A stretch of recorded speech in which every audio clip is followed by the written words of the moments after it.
அங்கே அவன் ஒரு பலிபீடத்தை கட்டி தன் சகோதரனுடைய முகத்துக்கு தப்பி ஓடின போது அங்கே தனக்கு தேவன் தரிசனமானபடியால் அந்த ஸ்தலத்திற்கு ஏல் பெத்தேல் என்று பெயரிட்டான்.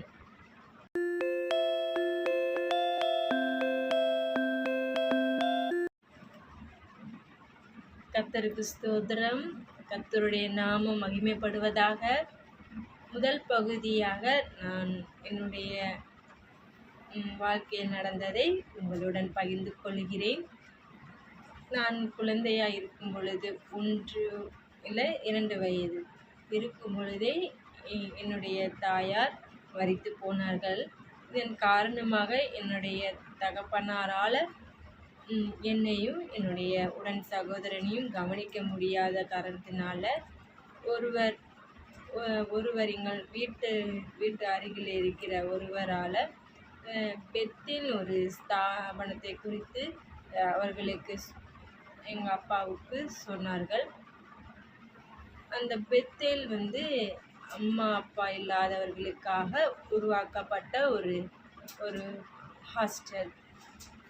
அந்த ஹாஸ்டலில் என்னையும் என் உடன் பிறப்பு சகோதரனையும் அங்கே சேர்த்து விட்டாங்க.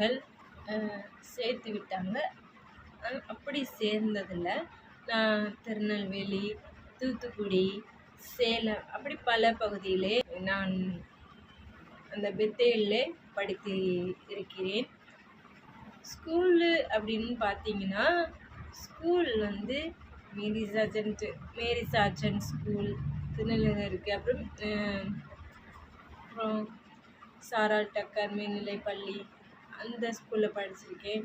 அப்புறம் காந்திமதி ஸ்கூல் மகாராஜ நகர் திருநெல்வேலியில் இருக்குது. அங்கே நான் படித்தேன். காலேஜ் சேலத்திலே நான் படித்தேன். அதுவும் அங்கேயும் ஒரு பெத்தேல் இருந்துச்சு. அங்கே நான் படித்தேன். நான் சொன்னது ஒரு பகுதியை நான் சொல்லியிருக்கிறேன். அடுத்த பகுதியை அடுத்த வீடியோவில் நாம் பார்ப்போம். கர்த்தர் உங்களை ஆசீர்வதிப்பாராக. ஆமென்.